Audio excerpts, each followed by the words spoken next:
नाग पंचमी की हम तुमको कथा सुनाते हैं, पावन कथा सुनाते हैं। गरुड़ पुराण में लिखी है वो गाथा गाते हैं, पावन कथा सुनाते हैं। नाग पंचमी की हम तुमको कथा सुनाते हैं, पावन कथा सुनाते हैं। गरुड़ पुराण में लिखी है वो गाथा गाते हैं, पावन कथा सुनाते हैं। ये नाग पंचमी दिन हम मिलके करें पूजन, ये नाग पंचमी दिन हम मिलके करें पूजन।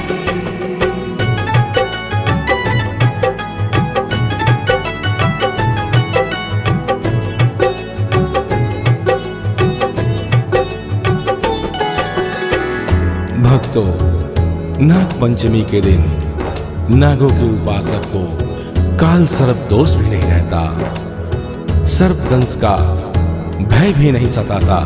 नाग देवता महादेव भोलेनाथ के गले का हार बनते हैं, देवी शक्ति का प्रतीक भी है।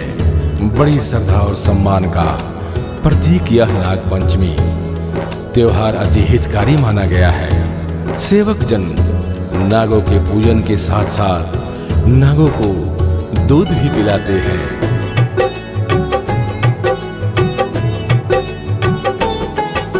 सबसे प्यारा सबसे न्यारा आता सावन मास, शुक्ल पक्ष की पंचमी को होता है उल्लास।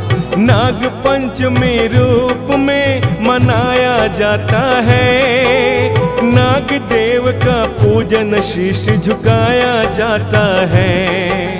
कहीं कहीं तो नागों को करवाते हैं स्नान, नाग देव को दूध पिलाते हो जाता कल्याण।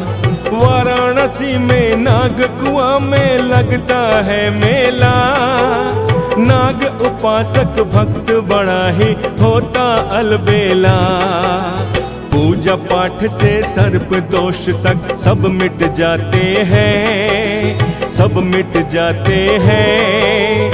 नाग पंचमी की हम तुमको कथा सुनाते हैं, पावन कथा सुनाते हैं। ये नाग पंचमी दिन हम मिलके करें पूजन, ये नाग पंचमी दिन हम मिलके करें पूजन।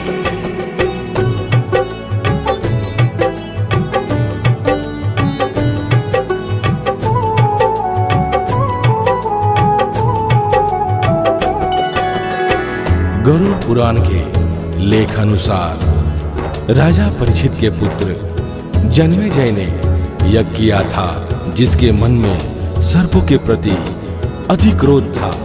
सर्पों के खात्मे के लिए सर्प दमन यज्ञ शुरू होते ही सर्प उस यज्ञ अग्नि में आकर भस्म होने लगे। इस बात का पता लगते ही ऋषि जरत्कारू के पुत्र उनके पास आते हैं।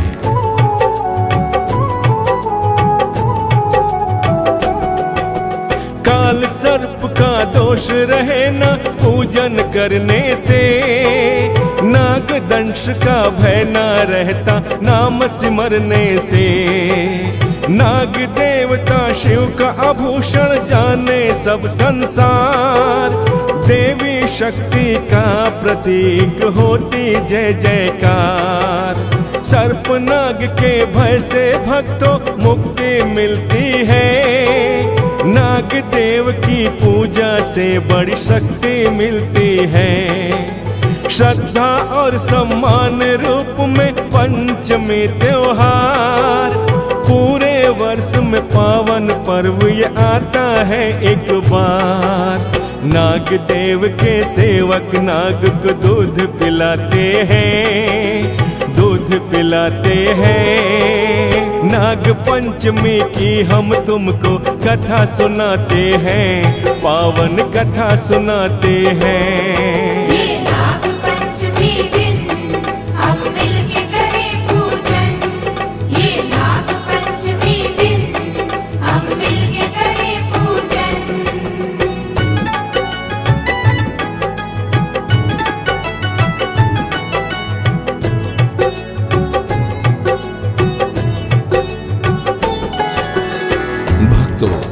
जरत्कारू मुनि के पुत्र आस्तिक मुनि ने राजा परीक्षित के पुत्र जन्मेजय को आकर समझाया कि अगर एक सर्प ने आपके किसी प्रिय को डस लिया है तो बाकी सर्पों का क्या दोष है।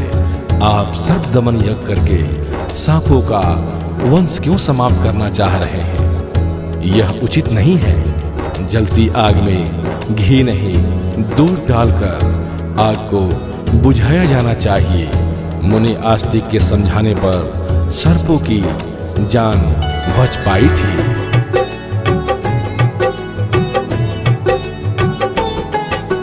राजा परीक्षित के पुत्र थे जन्मेजय बलवान। पिता की मौत का बदला लूंगा ऐसा था अरमान। सर्पदंश से पिता मरे थे गुस्सा था भारी। सर्प यज्ञ की थी भक्तों उसने तैयारी। सब सर्पों को जला जला के कर दो आप भस्म।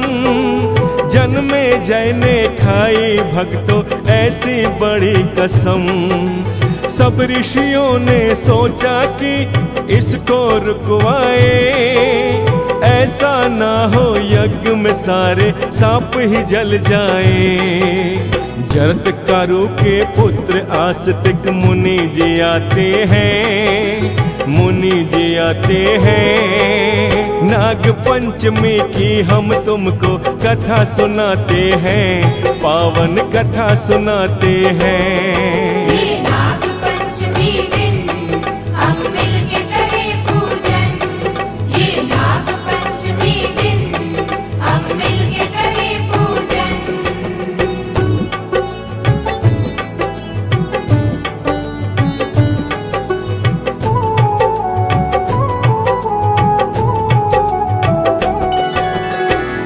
श्रोतागणों, तब से सर्पों का पूजन होने लगा।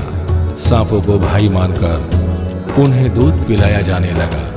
एक कथा के अनुसार गोकुलवासी भगवान श्री कृष्ण ने यमुना नदी में कालिया नाग का अहंकार समाप्त करते हुए उनका मर्दन किया था। तभी से सर्पों का पूजन वंदन शुरू माना गया है।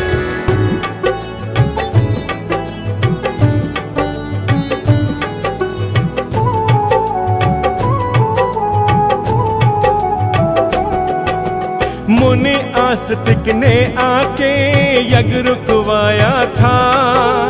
जन्मेजय तुम ऐसा करो ना यूं समझाया था। तब जा कर के उन नागों की बच पाई थी जान। वरना तो इस धरा पे रहता ना ही नाम निशान। जलती आग में दूध डाल के आग बुझाई थी। ऋषि आस्तिक ने सांपों की जान बचाई थी। मुनि आस्तिक को नागों ने तभी दिया वरदान। सर्प दंश का भय ना हो जो पूजा करे इंसान। परंपरा ये शुरू है तब से सभी बताते हैं। सभी बताते हैं। नाग पंचमी की हम तुमको कथा सुनाते हैं। पावन कथा सुनाते हैं। ये नाग पंचमी दिन हम मिलके करें पूजन। ये नाग पंचमी दिन हम मिलके करें पूजन।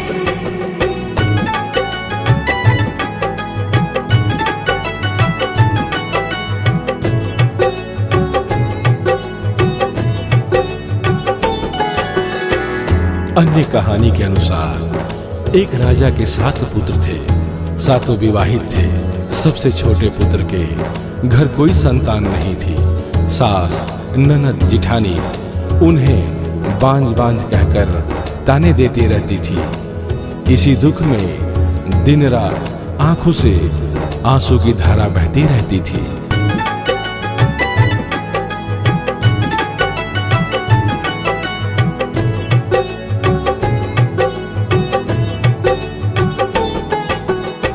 दूध पिलाया जाता नाग को मान के भाई। रीत पुरानी युगों युगों से चलती ही आई। नाग पंचमी की तो भक्तों कथा कहो एक और। गोकुल धाम के कृष्ण कन्हैया कहते माखन चोर। नाग कालिया का कृष्ण ने तोड़ा था अहंकार। यमुना नदी से मर्दन करके फेंक दिया उस पार। नाग पंचमी को तो भक्तों ये भी कहानी है। द्वापर की है बात कहानी बड़ी पुरानी है। हम तुम सारे नाग देख के डर ही जाते हैं, डर ही जाते हैं। नाग पंचमी की हम तुमको कथा सुनाते हैं, पावन कथा सुनाते हैं। ये नाग पंचमी दिन हम मिलके करें पूजन। ये नाग पंचमी दिन हम मिलके करें पूजन।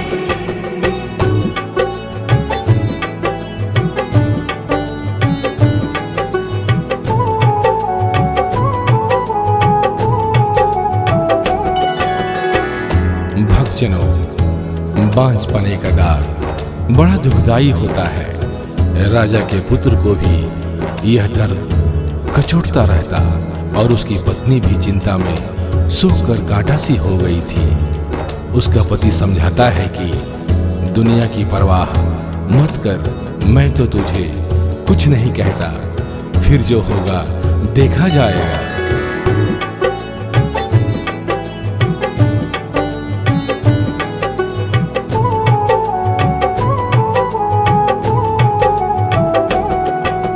एक कहानी और कहूँ मैं कहने का उत्साह।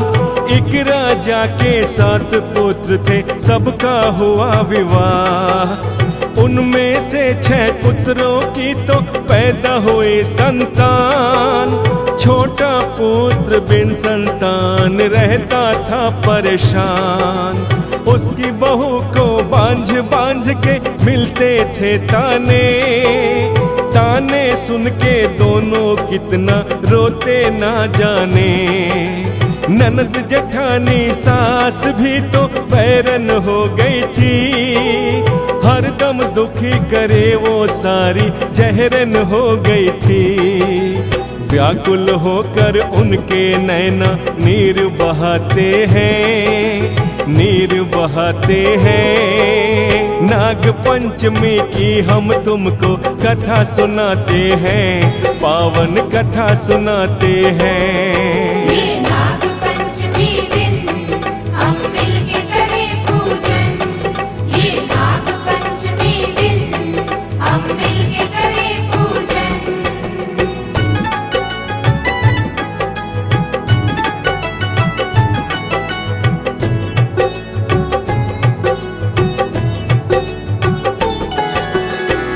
प्रिय भक्तों, भाग्य अपने समय पर ही उदय होता है। नाग पंचमी के पहले वाली रात को यानी शुक्ल पक्ष की चौथ की रात को एक शुभ स्वप्न में नाग देवता ने उसे वरदान दिया कि नाग पंचमी के दिन नागों की पूजा करने से तुम्हें पुत्र प्राप्ति होगी, तुम्हारा सारा कष्ट समाप्त हो जाएगा।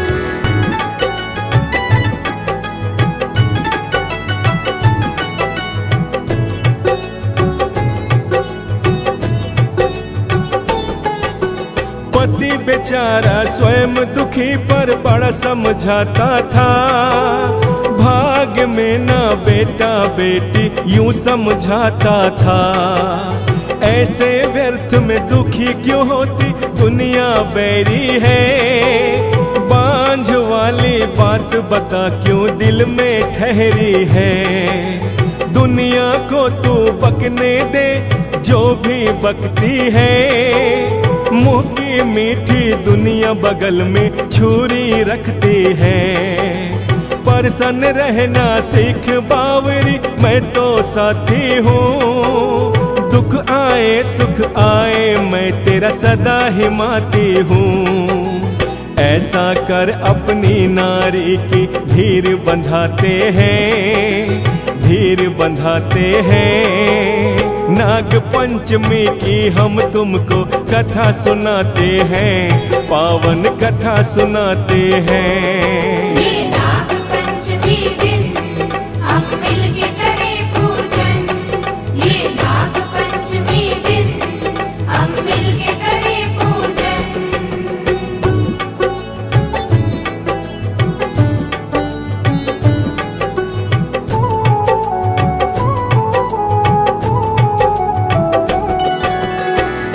अब क्या था, उस सपन वाली बात उसने अपने पति को कह सुनाई। नाग पूजन से उनके घर पुत्र पैदा हुआ तो अंगना में फूल खिल गया, खुशियां लौट आई, बहारें फिर से आ गई। नाग पंचमी के दिन नाग पूजा का फल उन्हें पुत्र रूप में मिल गया था। पुत्र पैदा होते ही पिछले सारे दर्द भूल जाते हैं।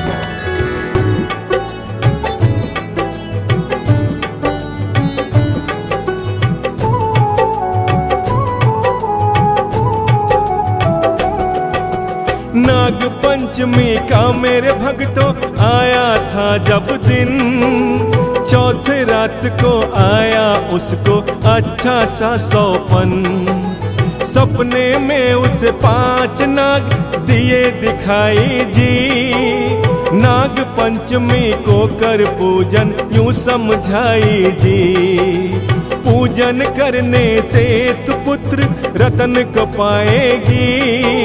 मन की व्यथा तेरी सारी मिट ही जाएगी। सपना टूटा उठ बैठी वो पति जगाया था। सपने वाला हाल सारा कहे सुनाया था। सपने की सुन उसके पति भी मुस्कुराते हैं, मुस्कुराते हैं। नाग पंचमी की हम तुमको कथा सुनाते हैं, पावन कथा सुनाते हैं। ये नाग पंचमी दिन हम मिलके करें पूजन। ये नाग पंचमी दिन हम मिलके करें पूजन।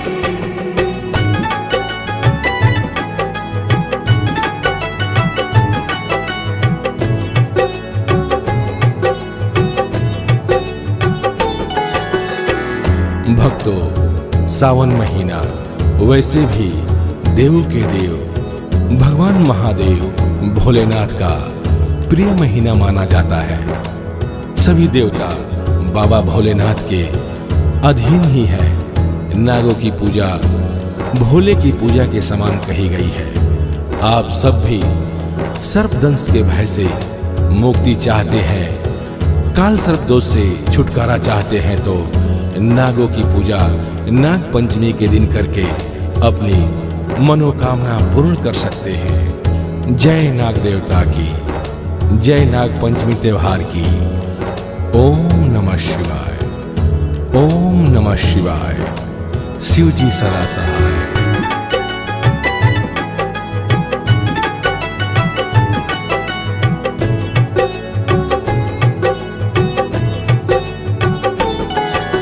नाग पंचमी के दिन पूजा कर गई बेड़ा पार। 9 मास में पुत्र जन्मा मन में खुशी अपार। सारी बाधा मिट गई उनकी गूंज उठी किलकार। अंगना में एक फूल खिला था लौटी गजब बहार। नाग देव की पूजा का फल इच्छित ही पाया। सपने में जो देखा था वो सच ही हो आया। नाग पंचमी भक्तों देखो कितना पर्व है पावन। भक्त लोग ही भक्ति करते, भक्ति मन भावन। ज्ञानी जन जो होते हैं वो राह दिखलाते हैं, राह दिखलाते हैं। नाग पंचमी की हम तुमको कथा सुनाते हैं, पावन कथा सुनाते हैं।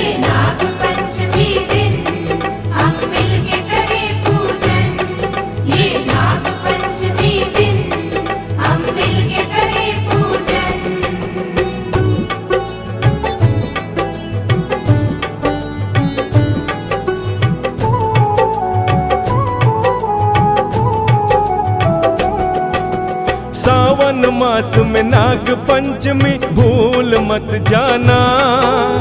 शुक्ल पक्ष में पूजा करके भक्ति अपनाना। नागों की पूजा से नाग कभी नहीं डसते। शास्त्र में ये लिखा है हम सारे ही पढ़ते। दास कमल सिंह नाग पंचमी पावन है त्योहार। जैसी पूजा करनी आती करते हैं नर नार। नाग देव को दूध पिला के पुण्य कमा लेना। नाग नागिन का चित्र तुम घर में बना लेना। कहीं कथा में गलती हो तो माफी चाहते हैं। काशी कार्तिक गाते हैं। नाग पंचमी की हम तुमको कथा सुनाते हैं।